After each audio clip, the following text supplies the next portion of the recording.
Assalamualaikum warahmatullahi wabarakatuh. Kawan-kawan semua, insan pengadaan, para pelaku pengadaan di seluruh Indonesia berjumpa lagi dengan Agus Arif Rahman. Dengan Arif, saya adalah penulis buku pengadaan barang jasa pemerintah. Inilah kedua buku saya, Panduan Dokumentasi Perencanaan, Pemilihan Penyedia dan Kontrak Pengadaan Pemerintah, penerbit Gramedia, Pustaka Utama. Juga di buku kedua, buku kerja pejabat membuat komitmen, penerbit Granada Media yang bisa dapatkan di berbagai toko buku, juga di berbagai online shop ya, seperti ini contohnya di Shopee, di Gramedia, di Tokopedia, di Bukalapak semua ada. Ya. Oke. Nah, sekilas ini adalah identitas pribadi, saya adalah fungsional pengelola pengadaan berjasa ahli media. Saya juga ada di Ikatan Fungsional Pengadaan, juga ada di Ikatan Ahli Pengadaan Indonesia. Dan keseharian saya bekerja di Badan Meteorologi, Klimatologi, dan Geofisika di BMKG di Kemayoran, Jakarta. Nah, kemudian sekilas ini adalah kompetensi yang saya miliki. Sertifikat kompetensi ahli muda dengan daftar kompetensi seperti tersebut di sini. Kemudian ini adalah kompetensi yang kedua, yaitu sebagai ahli media komprehensif. Alhamdulillah, dengan daftar kompetensi yang saya miliki. Nah, berdasarkan kompetensi yang saya miliki ini, menjalankan dalam rangka menjalankan amanah eh, atas kepemilikan kompetensi ini, izinkan saya berbagi khusus untuk para pokja pemilihan di seluruh Indonesia. Video ini saya dedikasikan untuk seluruh pokja pemilihan di seluruh Indonesia, dan ini adalah melanjutkan kumpulan video sebelumnya tentang kumpulan template file-file yang merupakan pelengkap printout SPSI. Nah, kali ini adalah untuk pekerjaan konstruksi. Ya, seperti bahwa menurut Undang-Undang Nomor 2 2017 tentang jasa konstruksi, bahwa ruang lingkup jasa konstruksi adalah konsultan konstruksi dan pekerjaan konstruksi. Nah, ini adalah untuk pekerjaan konstruksinya. Nah, pada video ini saya tidak membahas detail mengenai cara kerja Pokja. Nanti ada kita sharing sendiri di video khusus. Kita akan tunjukkan file-file template yang bisa Anda gunakan, entah itu sebagian, entah itu seluruhan, untuk melengkapi perintout SPSI, meningkatkan eh, kualitas akuntabilitas pertanggungjawaban, di mana ini nanti Anda bisa standarkan, ya, Anda bisa standarkan berdasarkan standar daftar isi yang sudah pernah kita sharing di sini ya. Standar daftar isi seperti ini Anda bisa standarkan, ya, dan dibuatkan payung hukum sehingga seluruh pokja pemilihan di instansi Anda, di kementerian, lembaga, perangkat daerah, itu seragam sama pertanggungjawabannya di pertanggungjawaban di depan auditor BPK, BPKP, atau mungkin aparat penegak hukum bila dimintai keterangan. Oke. Nah, ini supaya terjadi keseragaman. Prinsipnya adalah sama dengan video sebelumnya, ikuti standar daftar isi yang Anda tetapkan di instansi Anda. Kedua, ikuti kontennya, bukan urutannya. Urutannya terserah Anda. Ya, kalau versi saya, urutannya adalah seperti ini. Paling bawah dokumen persiapan pengadaan, di atasnya adalah dokumen penawaran. Kalau yang mereka menyerahkan hard copy, ya bisa setidaknya adalah yang download dari Apindo harus lengkap. Kemudian dokumen pemilihan, ya, dengan urutan seperti ini. Urutannya terserah. Yang penting adalah Anda standarkan dan ini seragamkan berupa payung hukum. Itu adalah poin pentingnya sebenarnya, ya. Nah, dalam video ini, di deskripsi video ini saya sudah siapkan untuk Anda. Nanti ada link Google Drive, ada link. Ini adalah kumpulan template-template sudah disiapkan untuk melengkapi. Anda bisa gunakan sebagian, Anda bisa gunakan keseluruhan bagi yang ingin menggunakan, ya. Seperti itu. Nah, ada kumpulan filenya. Oke, ini yang pertama adalah lampiran laporan hasil tender. Oke, ini contohnya ya. Ini adalah saya ambil dari standar daftar isi tadi, ya. Ini lampiran hasil tender seperti ini ya. Untuk Pokja seperti ini ya. Ada checklist, pastikan semua lengkap, ya. Dan yang untuk dilaporkan ke PPK dan kepala UKBBJ, kepala UKB di tempat Anda, cukup ini saja, cukup ini saja. Tapi yang Anda simpan lengkap ini, oke? Tuh. Dan Anda bisa pelajari sendiri ya. Kemudian saya tidak bahas satu persatu file karena sebagian besar sudah ada. Saya hanya bagian yang pembedanya saja nanti ya. Eh, Oh ya, kemudian untuk evaluasi, tata cara evaluasi ada di situ saya sertakan video dari Direktorat Jenderal Bina Konstruksi Kementerian PUPR. Anda bisa pelajari dan nanti akan ada video khusus untuk mengupas ini sedikit-sedikit ya, tidak langsung banyak karena ini slide-nya cukup banyak, 122 slide. Kita akan bagi ke bahas tersendiri, tapi sebelum dibahas Anda bisa baca sendiri sendiri di sini ya. Sudah saya masukkan di link Google Drive ini, Anda bisa pelajari. Dan pastikan Anda mengikuti aturan main yang ada di sini ya. Pastikan Anda mengikuti aturan main yang ada di sini ya, di PUPR. Oke, daftar hadir seperti biasa, Anda bisa modifikasi ya, kemudian lembar dokumentasi seperti biasa Anda bisa modifikasi. Daftar isi yang tadi sudah dibuka, cover seperti biasa Anda bisa modifikasi. Nah, ini undangan review seperti biasa Anda bisa modifikasi ya. Undangan review pada saat Anda sudah menerima DPP, Anda wajib melakukan review ya, setidaknya 1-2 hari setelah Anda menerima DPP harus ada review lah ya. Walaupun tidak diatur, pasti waktunya lebih cepat lebih baik. Ini kita berkomunikasi dengan PPK ya, dimana konsep review ini sekali lagi adalah bagian gabungan dari persiapan pengadaan dan persiapan pemilihan. Gabungan dari persiapan, seharusnya sendiri-sendiri sih sebenarnya idealnya, tapi saya membuat strategi, membuat template. Ini template-nya ya, khusus konstruksi. Saya tidak bahas khusus karena sudah dibahas khusus konstruksi. Ada video khusus tentang pekerjaan konstruksi, review pekerjaan konstruksi. Anda bisa buka di video yang tersebut ya, yang tentang review pekerjaan konstruksi. Nah, ini ada khusus seperti ini. Nah, ini berbeda ya, berbeda. Jadi pertanyaannya akan berbeda dengan yang selain konstruksi karena memang pekerjaan konstruksi diatur di Permen PUPR 7 2019 dan kawan-kawannya, ada kawan-kawannya ya. Nah, seperti itu. Nah, ini pertanyaan-pertanyaan ada daftar, dan ini saya tidak bahas khusus ya karena sudah ada video sendiri. Yang penting template-nya sudah saya masukkan di sini ya. Oke, kemudian undangan sudah cek. Nah, setelah dilakukan review, kemudian dilakukan checklist seperti biasa. Anda checklist bagian-bagian, barangkali ada yang terlewat, Anda checklist semua ya sebelum benar-benar tayang di SPSE. Oke, Anda cek. Nah, kemudian bagi yang eh, tingkat kualifikasinya, persyaratannya adalah level menengah ke atas, menengah dan besar, itu tentunya ada formulir sisa kemampuan nyata. Nah, ini adalah saya masukkan template formulir sisa kemampuan nyata yang sebaiknya Anda upload di informasi lainnya untuk membantu para pelaku usaha. Walaupun tidak wajib ya, tidak wajib ini. Ya, tapi ini adalah niat baik Pokja aja ya, untuk membantu eh, karena ini harus diupload di data kualifikasi di fasilitas pengunggahan lainnya ya. Formulir sisa kemampuan nyata dan laporan keuangan tahun terakhir ya, sebagai bukti data ekuitas kekayaan bersihnya ya. Ini sudah saya siapkan filenya untuk Anda bisa manfaatkan. Nah, kemudian ini file utamanya, Dokpil. Dokpil atau Dokter, ada orang bilang macam-macam ya. Saya bilang Dokpil, oke lah. Pemilihan ya. Ya, ada 3 macam Dokpil. Saya asumsinya di sini adalah menggunakan pasca kualifikasi. Ya, asumsinya di sini menggunakan pasca kualifikasi. Hanya saja ini ada 3 pilihan di sini. Ada yang lamsam, ada yang gabungan lamsam harga satuan, ada yang harga satuan. Ya, saya buka contohnya yang gabungan lamsam harga satuan ya. Misalkan ini gabungan lamsam harga satuan, ini sudah saya siapkan dokpilnya. Anda cukup fokus ke bagian yang diberikan highlight ya, diberikan highlight itu berarti dokumen isian. Yang lain sebaiknya biarkan kosong atau tidak diatur ya. Jadi isiannya adalah dan di sini di IKP nanti kita akan bahas khusus video tentang IKP. Ada bagian nomor-nomor yang saya kasih warna. Ini adalah nomor-nomor yang sebaiknya Anda perlu jadikan perhatian. Ya, nomor 29, 30 dan 31.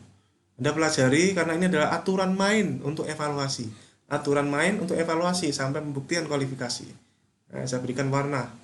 Ya. Oke, kemudian dokumen penting berikutnya. Nah, ini adalah dokumen lembar data pemilihan. Ini dokumen inti lembar data pemilihan. Seperti ini contohnya ya. Seperti ini data pemilihan, ada dokumen. Di dalam dokumen penawaran ada pekerjaan utamanya disebutkan sesuai dengan spesifikasi teknis. Kemudian juga ada daftar perawatan utama DPU, DPM, daftar personal manajerial. Ya kan, kata kuncinya adalah manajerial. daftar personel manajerial, ya. Ya, di sini ada di sini manajerial, kemudian eh, bagian yang disubkontrakan, kalau memang tidak diatur, ada tulis tidak diatur, kemudian diatur, ada tulis di sini, ya.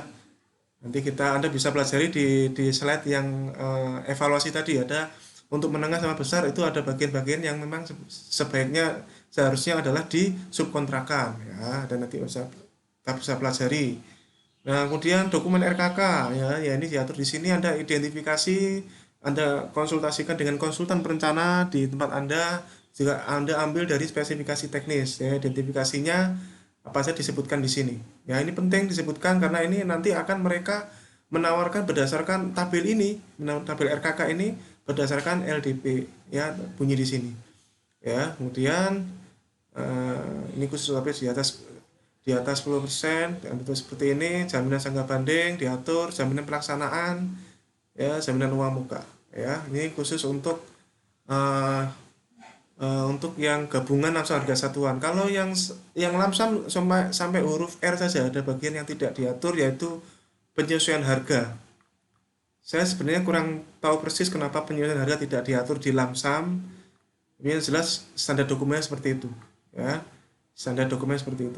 Kalau gabungan lamsam harga satuan atau yang menggunakan kontrak harga satuan diatur penyesuaian harga. Kalau memang diatur tentang penyesuaian harga atau diberikan atau tidak diberikan, ya, seperti itu. Oke. Saya tidak buka file yang dokter yang lainnya, ya, sudah cukup. Saya kira prinsipnya sekilas untuk pembukaan yang ini, ya, untuk ini bahwa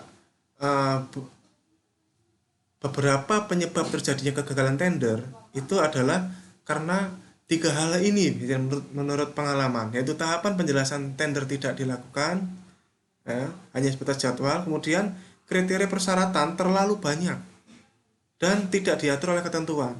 Saya contohkan misalkan peralatan itu sebaiknya menurut regulasi standar dokumennya adalah sebenarnya diatur di daftar peralatan utama dan utamanya saja, daftar peralatan utama, tapi banyak diatur dan itu dimasukkan di kualifikasi lagi. Dan satu poin penting yang saya sampaikan pada Anda semua bahwa di pekerjaan konstruksi yang diatur di sini, semua persyaratan kualifikasi dan persyaratan teknis sudah diatur. Sebaiknya Anda tidak menambah-nambahkan. Ikuti saja regulasinya.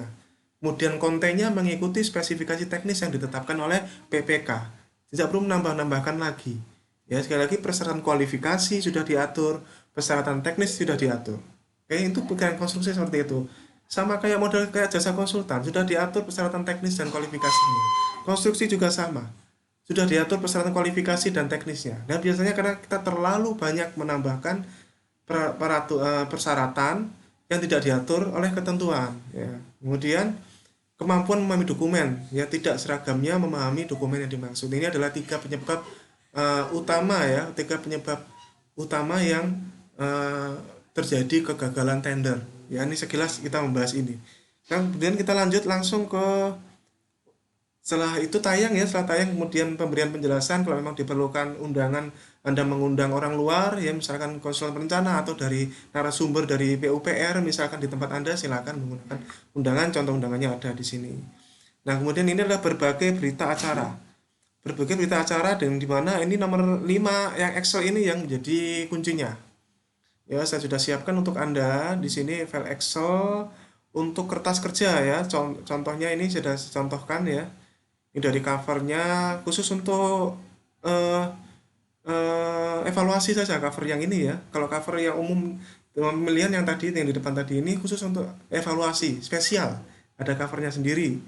Ya, ini terus terang saya mendapatkan ini dari kawan saya Pak Cak Jemi, ya, dari Kalimantan. Saya terima kasih banyak sudah dibantu, saya tinggal memodifikasi sedikit, ya. Dan pada prinsipnya saya menyembah beliau. Dan ini benar-benar sesuai dengan regulasi yang ada di sini tadi, ya. Supaya ini tadi tidak terjadi ini terlalu banyak dan tidak diatur ketentuan ini, supaya tidak terjadi.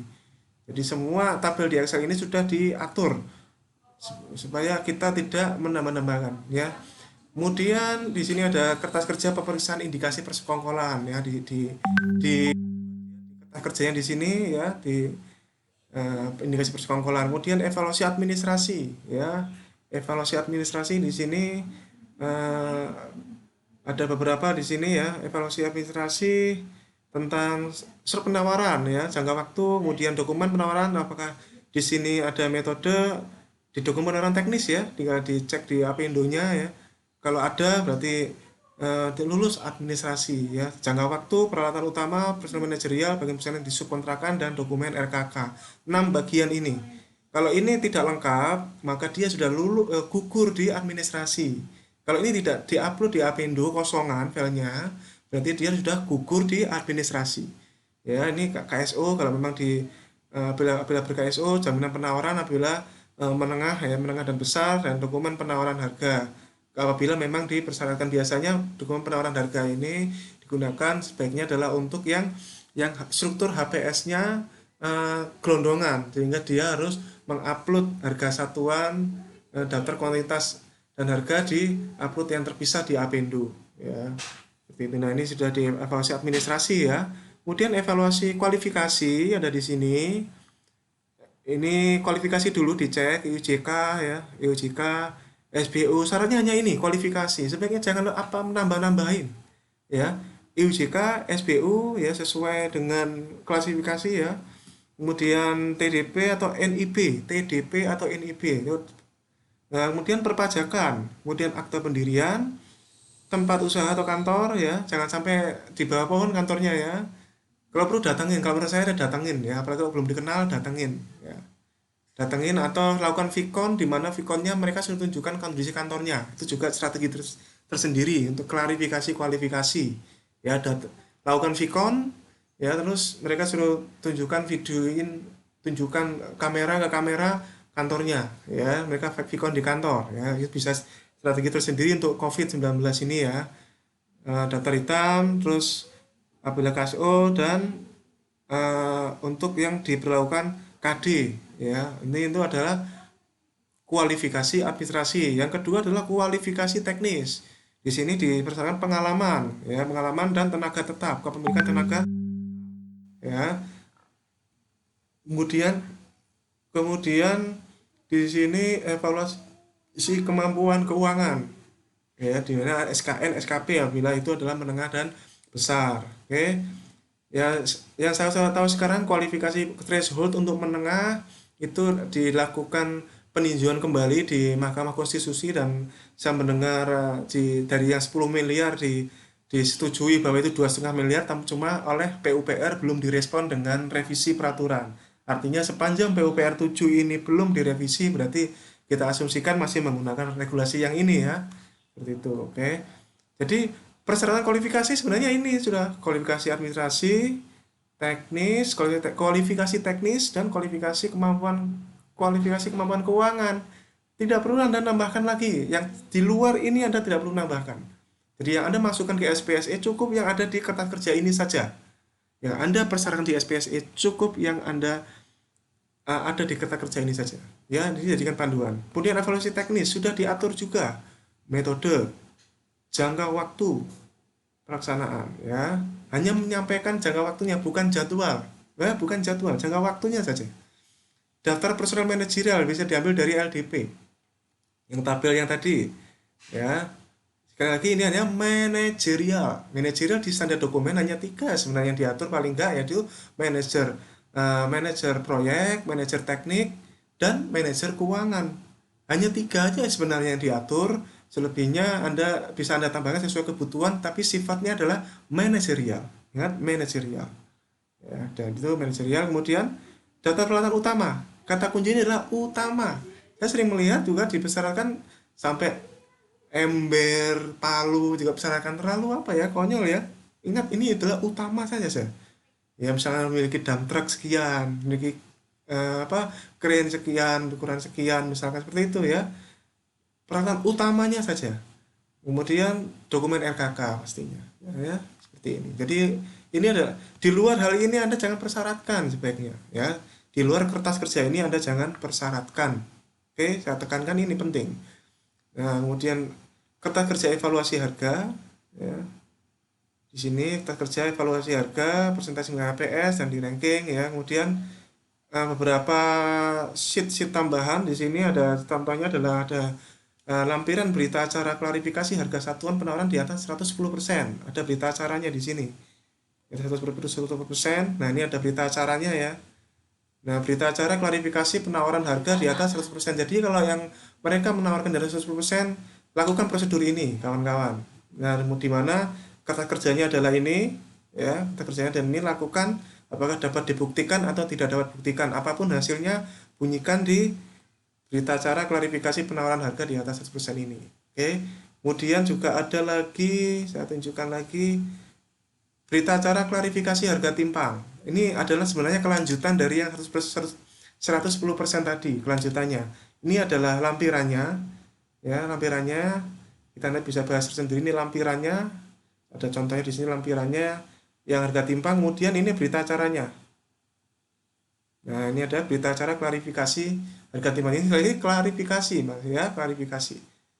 Nah, ini berita acara klarifikasi harga timpang dengan hasil harga timpang di sini dengan hasil bahwa penyedia dengan hasil bahwa harga satuan sesuai dengan lampiran dinyatakan timpang. Misalnya kalau dengan timpang ya, maka dengan harga satuan timpang harga hanya berlaku untuk volume sesuai dengan daftar kuantitas dan harga. Jika terjadi penambahan volume terhadap pekerjaan yang harga satuannya timpang, maka pembayaran terhadap volume tersebut berdasarkan harga satuan setelah dilakukan negosiasi. Ini kalau dinyatakan timpang ya.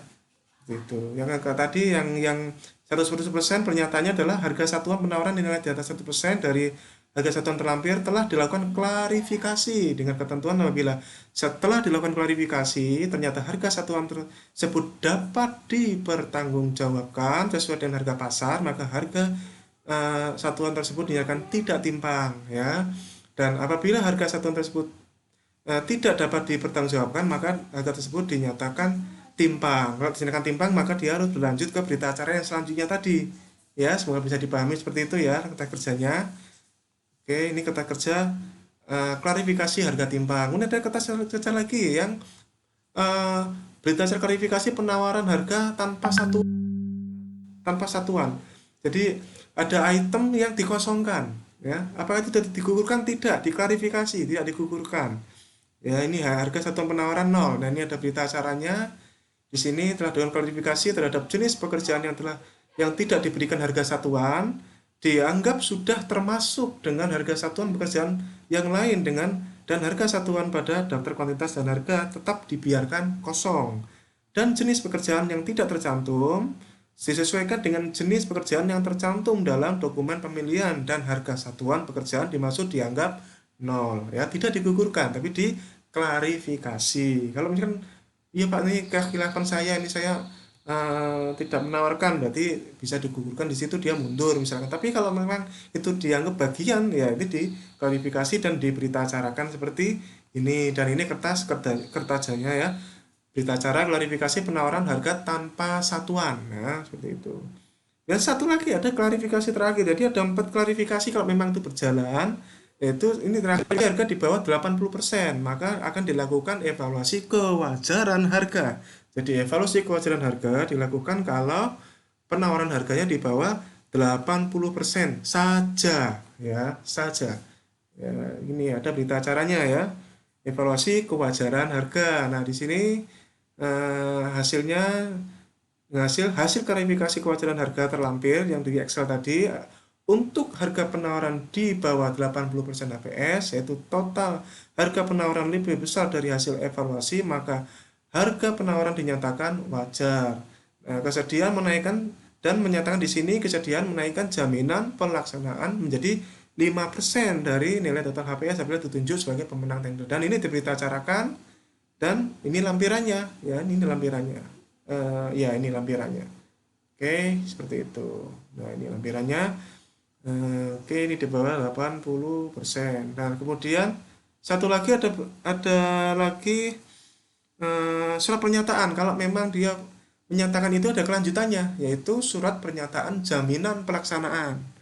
Ya, kita minta ini jaminan ini berdasarkan klarifikasi ya, berdasarkan IKP nomor 29/14 bahwa klarifikasi evaluasi kewajaran harga apabila harga penurunan di bawah 80% HPS dengan ketentuan apabila peserta tersebut ditunjuk sebagai pemenang harus bersedia menaikkan jaminan pelaksanaan menjadi 5% dari nilai total HPS. Dengan ini menyatakan bahwa sanggup untuk melaksanakan pekerjaan dan menyerahkan jaminan pelaksanaan 5% dari HPS itu sebesar yang disebutkan di sini ya.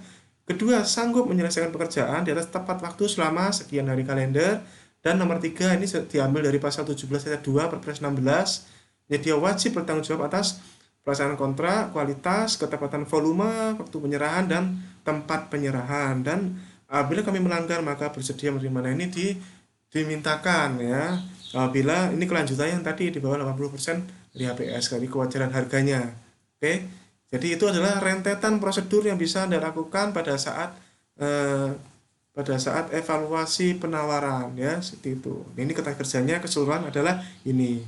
Kita lanjut, kemudian dilakukan pembuktian kualifikasi seperti biasa, kita bahas lagi ya.